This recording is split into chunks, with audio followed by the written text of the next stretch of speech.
निवडणूक 2025 त्या निवडणुकीला उद्याच्या 2 तारखेला मतदान करण्यासाठी आपण सामोरं जात आहोत. आजपर्यंत आपल्या गावात ज्या निवडणुका झाल्या त्या वेगळ्या पद्धतीच्या निवडणुका झाल्या आणि पहिली निवडणूक आपल्या समोर असे आलेले आहे की एका बाजूला सांगोला नगर परिषदेची निवडणूक जिंकून आपल्याला ह्या शहराचा विकास करायचा हे ध्येय आपल्याला बाळगायचं आहे, तर दुसऱ्या बाजूला आपल्या तालुक्याच्या राजकारणात गेल्या 75 वर्षात कुणी कधी हस्तक्षेप केला नव्हता की बाहेरच्या लोकांची राजकारणात होत असलेली घुसखोरी जी झालेली आहे ही घुसखोरी तुम्हाला सर्वांना आता थांबवावी लागणार आहे. या आपल्या तालुक्यानं शरदचंद्र पवार साहेबांना खासदार म्हणून निवडून दिले. राज्याचे उपमुख्यमंत्री असलेले विजयसिंह मोहिते पाटलांना आपण निवडून दिले. एवढ्या मोठ्या राजकारणात असलेल्या ज्यांचं नाव देशाच्या पातळीवर आहे त्या सुद्धा लोकांनी या आपल्या तालुक्यात कधी हस्तक्षेप केला, परंतु आज कोणतरी अतिउत्साहाच्या भरात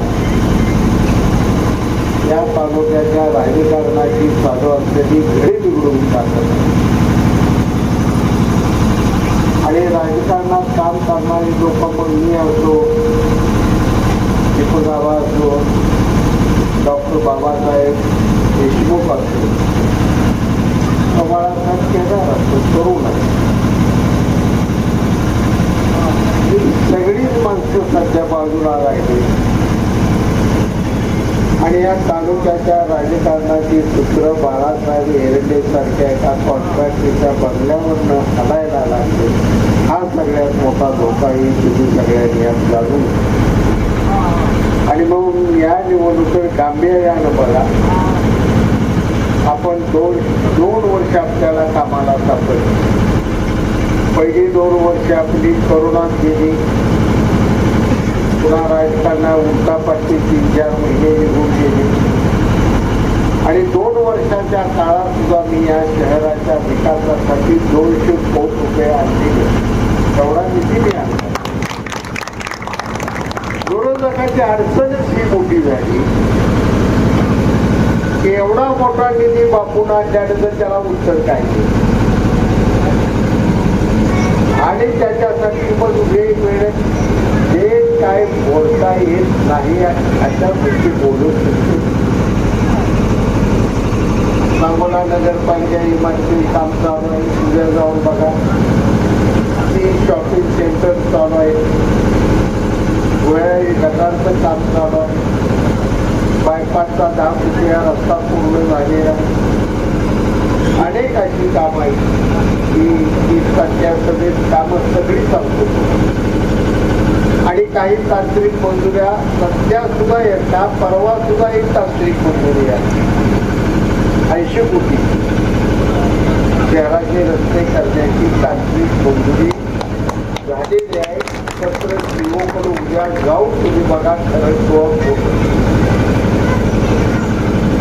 काम करणाऱ्या माणसाला यांच्याकडे एक नरेटिव्ह पसरवणं, बदनाम करणं, स्वतःला काम येत नाही जे करतं त्याला करू द्यायचं नाही. विषय आपला तो आपला तालुका आपला सांगोला शहर हे बारामतीसारखं का घडत नाही, कराडासारखं का घडत नाही, नागपूरसारखं का घडत नाही. आणि या उद्देशाने ही निवडणूक आहे. या निवडणुकीत आपल्या शहराचा सर्वांगीण विकास या एकाच दृष्टिकोनातून बघा. राजकारणात त्यांनी मला घेरलेला आहे, तर त्यात कसं बाहेर पडायचंही माहिती मला कळते, मला ते समजते, त्यात माझी कुठलीही अडचण नाही. परंतु सत्तेसाठी किंवा एखाद्या दुसऱ्या लोभासाठी स्वार्थासाठी या तालुक्याच्या जनतेचा स्वाभिमान मी घाण ठेवणार नाही. या तालुक्याच्या जनतेचा स्वाभिमान जीवन ठेवणं हे माझं कर्तव्य आहे. आणि आज जे शहाजी पाटलांचं नाव राज्यात गेलं, देशात गेलं, जगात गेलं, फक्त सांगोल्याच्या जनतेमुळे गेलं याची मला जाणीव आहे. म्हणून माझी तुमच्याची बाकीच्या जास्त बोलत नाही, एवढंच सांगतो की उद्याच्या तुम्हाला अडचण तसं सरळ सोड धनुष्यबाण मारायचा. ती चिन्ह आहे ती नगराध्यक्ष, 2 नगरसेवक धनुष्यबाण धरा आणि सर्व बाजूला धनुष्यबाणावर बटन दाबून भरभरून तुम्ही ह्या उमेदवारांना विजयी करा ही विनंती करतो. आणि माझे 2 शब्द ही निवडणूक राहिली, ही निवडणूक आणि यापूर्वी आपल्या झालेल्या निवडणुका या जमीन आसमानचा. यापूर्वी आपल्या निवडणुका वेगळ्या पद्धतीनं होत होत्या, खेळीमेळीत होत होत्या. कधी 20 एकापैकी एकत्र आलो, कधी एकामेका विरोधातील लढाई आम्ही केल्या. परंतु बाहेरच्या कोणत्या माणसानं या आपल्या सांगोला तालुक्यात कधीही हस्तक्षेप केला नाही. इकडे इथं धाडस कोणी सुद्धा केलं. पवार साहेबांना आपण खासदार म्हणून निवडून दिले, सांगोल्या राजकारणात त्यांनी भाग घेतला. विजयदादांना आपण खासदार म्हणून निवडून दिले, त्यांनी सुद्धा कधी आपल्या मोहिते पाटलांनी राजकारणात हस्तक्षेप केला. परंतु आज ही पहिली निवडणूक अशी आली की सरसकट सांगोला तालुक्यातल्या सर्व पक्षाच्या नेत्यांनी स्वाभिमान घाण ठेवला. एका सावकाराच्या बंगल्यावर जाऊन राजकारण करायला सुरू केलं. तिथं माझं खरं भांडण आहे, माझं दुसरं काहीच भर. आज अशा एकानं घुसखोऱ्या केल्या, उद्या दुसरा घुसखोरीला येईल, उद्या तिसरा घुसखोरीला येईल. या तालुक्यातले जनता गुलाम पडणार नाही. हा बाई गणपतराव देशमुख शहाजी पाटलानं चालवलेला तालुका गुलामी आम्हाला मान्य नाही.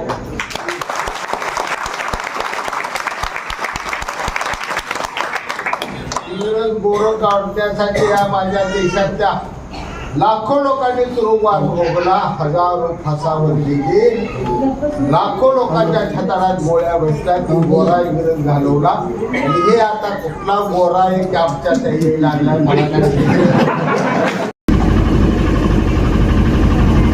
शिवसेना पक्षाचे नगराध्यक्ष पदाचे उमेदवार आदरणीय आनंदभाऊ माने, नगरसेवक यासाठी आदरणीय यावलकर ताई आणि दुसरे आपले सर्वांचे लाडके उमेदवार आदरणीय माऊली. आज ही निवडणूक मित्रांनो आपल्या शहराच्या विकासासाठी 19 साली तुम्ही सर्वांनी मला आशीर्वाद दिला, आमदार म्हणून मला निवडून दिले. परंतु दुर्दैवाने जगावरच कोरोनाची महामारी आहे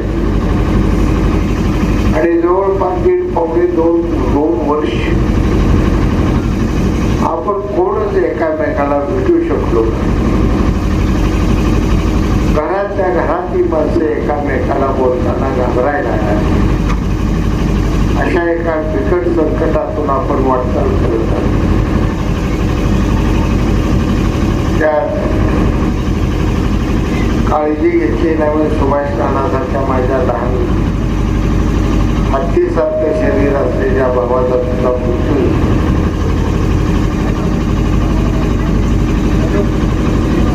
ज्यावेळी एकनाथजी शिंदे साहेबांनी मुख्यमंत्री म्हणून शपथ घेतली त्यावेळी खऱ्या अर्थानं आपल्याला काम करायला संधी मिळायला आणि एक संधी एकदा उपलब्ध झाल्यानंतर मी रात्र दिवस कष्ट घेतलं, झपाटून गेलो. तालुक्यात तालुक्याच्या विकासासाठी मी 5,500 कोटी रुपये दिले आणि फक्त या सांगोला शहरासाठी 200 कोटी रुपयाचा मी निधी मिळवला. कुठल्याही महाराष्ट्रातल्या नगरपालिकेनं मला दाखवायचे, त्यांना 100 रुपये दाखवा, 100 कोटी कुणाला मिळालं नाही, पण 200 कोटी. एक नंबरचा महाराष्ट्र राज्यातला निधी मिळवणारी कोणती नगरपालिका तर ती सांगोला नगरपालिका मिळाली. सोप्या विकासाची कामं केलेली आहे. जेवढे समाज शहरात राहतात सगळ्या समाजाला, प्रत्येक समाजाला 1 1.5 कोटी 50 लाख 2 कोटी मध्ये समाज बनलेले आहे. महामानव डॉक्टर बाबासाहेब आंबेडकरांच्या पुतळ्याचं सुशोभीकरण केलं. शिवशक्ती छत्रपती शिवाजी महाराजांच्या पुतळ्याजवळ उभा करण्यासाठी 2 कोटी रुपये मंजूर केले. अजूनही 2 कोटी रुपये आणणार. 4.5 कोटी रुपयाचा ईदगा तिथे तयार केला. अपंगासाठी सुद्धा 2 कोटी जमी समाज मंदिरात केला, सभागृहात केला. त्यांचं लग्न होईल त्याची व्यवस्था मी केली. पण 2 महिन्यात काम चालू. ही अपंग दिव्यांग जे आहे त्या दिव्यांगाची सुद्धा मी काळजी. आपल्याला पुढे जाईल. टीका करण्याला टीका करू द्या. रस्त्याचा आता मला आमदारकीला पाठले. वेळे गटर मी आणलं, काम चालू झालं, कणाय चालू आलं, 60% काम होत आहे. आता पुढे रस्त्याचं काम कुणी करायचं. जे निवडून आलाय आमदार, त्या आमदारचं काम आहे का पडलेल्या आमदारचं काम आहे एवढं तुम्हीच मला सांगा. काय यांचं कळणं, काय उठलो का माझ्यावर टीका करताय. बाबासाहेब तुम्ही आमदार निवडून आलाय, जयाभाऊ गोरे तुम्ही पालकमंत्री झालाय, 1 वर्ष पूर्ण झालंय आणि तुम्हाला रस्त्यासाठी सांगोला शहरासाठी 1 पत्र सुद्धा दोघांनी लिहिलं नाही. पत्र लिहिलेलं दोघांनी दाखवा, फक्त पत्र लिहिले रस्त्याचं कामाला निधी द्या म्हणून. नाही लिहिले. गेल्या 3-4 महिन्यात माझ्या लक्षात आलं हे काय करत नाही. ती बाबासाहेब लागता म्हणलं रस्त्याच बघा, शिंदे साहेबांकडे खाताय तुम्हीच बघा माझ्या. त्यामुळे तो निवडून ये आमदार म्हणून मला नाव हवा. तुझ्या चाकरिया घरी करा. तुझ्या मागे मी पिशवी घेऊन स्वतः म्हातार होईल. तरी सुद्धा मी 80 कोटी रुपया प्रस्ताव मंजूर करून आणला. उद्या नगरपालिकेच्या सीओला जाऊन भेटा. मला माझं आव्हान आहे, तुम्ही भेटा त्यांना आणि विचारा रस्त्याला तांत्रिक मंजुरी 80 कोटीला आलेली आहे, खरं आहे का. खोटाच तर मत मी देऊ नका. आरसा माझा खणखणीत आहे. आता मी लबाड थोबाड बोलून योजना पडली होती ती चालू केली. आज सगळ्या गावांनी नळ्या हातरून कामं चालू झालीत. 1000 कोटीची योजना आहे. टिंबू योजनेला आपल्याला जवळजवळ 600 कोटी रुपये मिळाले आणि अशा असंख्य रस्त्याची कामं ही ती सगळं काय मला सांगता येत नाही. मी पुस्तक छापून तुमच्याकडे दिलं होतं त्यावेळी. आता प्रश्न असा झालेला आहे की आपण सांगोला शहरासाठी 200 कोटी रुपये आणले. 3 मोठी शॉपिंग सेंटर सुरू आहेत. महाराष्ट्रात सगळ्यात देखणी आणि सुंदर सुसज्ज अशी 25 कोटी रुपयाची नगरपालिकेची इमारतीचं काम चालू आहे. दुसऱ्या बाजूला एक मी बायपास दिला 10 कोटीचा पूर्ण करून. तो गेली 2 वर्ष वापरात आहे मला वाटतं.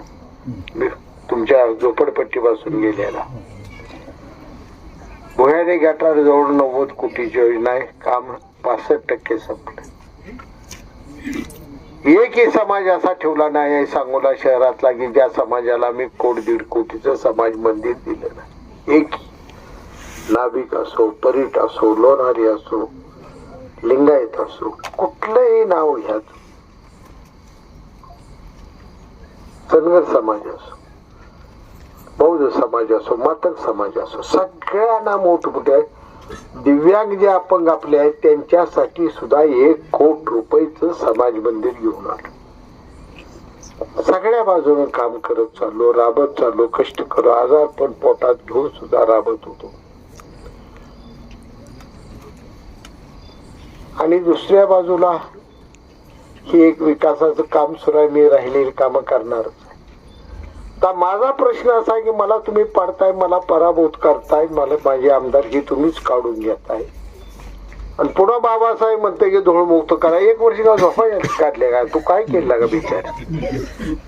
2 वर्षात मी 200 कोटी आणलं. तुला रस्त्यासाठी पत्र लिहिता आलं नाही साधं? दाखव पत्र म्हणाव. त्या एकनाथ शिंदे साहेब सही असलेला आणि झेरॉक्स माझ्याकडे दाखव. मला नाही केलं. गेल्या 4 महिन्यात मी मनावर घेतलं, जाऊ द्या म्हणली, काही करणार नाही. पालकमंत्री काही लक्ष देत तयार नाही. गाव आपलं आहे. 80 कोटीचा प्रस्ताव माझा मंजूर करून शिंदे साहेबांनी तांत्रिक मंजुरी सुद्धा आलेलं पत्र गेल्या आठवड्यात नगरपालिकेत आले. उद्या जाऊन पोरावणं बघा. सीओला सांगाय तांत्रिक मंजुरीचं पत्र आम्हाला झेरॉक्स दी म्हणवत्या. रस्त्या कामाच्या 80 कोटीचं काम आहे. सिमेंट कॉन्क्रीटचे रोड मी करणार. वाड्या वस्त्या सगळ्या मी बसते रस्ते करणार. ते सांगू ना, शहरात देखणं दिवं बसवणार आहे. तेच दिवं पवार वस्ती असो, जांगडे वस्ती असो, तिकडं ते पलीकड पश्चिम भागातल्या वस्त्या असो, आपली भिले वस्ती असो, देशमुख वस्ती असो, सगळ्या जेवढ्या वस्त्या आहेत त्या तिथं सुद्धा देखणं मोठं दिवं हायलाइट सगळ्या बसवून टाकणार. ह्या गावाविषयी मी स्वप्न बघतो. हे गाव माझं सुसज्ज आणि देखणं झालं पाहिजे, माझा संकल्प. आणि दुसऱ्या बाजूला राजकारण नवीन असं आलं. आपण पवार साहेबाला निवडून दिलं, खासदार म्हणून दिलं का नाही? खरं सांगा. बरोबर. देशाचे नेते, विजयदादा राज्याचे नेते, उपमुख्यमंत्री, त्यांना आपण खासदार म्हणून निवडून दिलं. आठवले साहेबांना आपण खासदार म्हणून निवडून दिलं. असं केंद्राचे समाज कल्याण मंत्री आहेत. पुढे आपल्या तालुक्या राजकारणात भाग घेतला का? एका तर माणसाने घेतला का? त्यांना आपण निवडून दिले. नाही आली माणसं तिकडे. आणि काल पालकमंत्री झालं. काय नको तेवढा हस्तक्षेप राजकारण. मग काय गुलामगिरी करायची का? जर आपल्या मनासारखं राजकारण आपल्याला आपल्या गावात सुद्धा करता येत नाही तर जगायचं कशासाठी? राजकारण कशासाठी करायचं? ही लाचारी कशासाठी पत्करायची? त्यापेक्षा राजकारण सोडलेलं बरं. म्हणून मी पेटून उठलो आणि सांगलो, तुमची तुम्ही काय करायचं ती त्या बाळासाहेब येरड्या बंगल्यावर करा. मी तिकडे काय येत नाही. माझी पार्टी उभा करतो. काय जनता कौल देईल ते मला मान्य आहे. कौल म्हणणं माझं जनतेच भांडण नसते.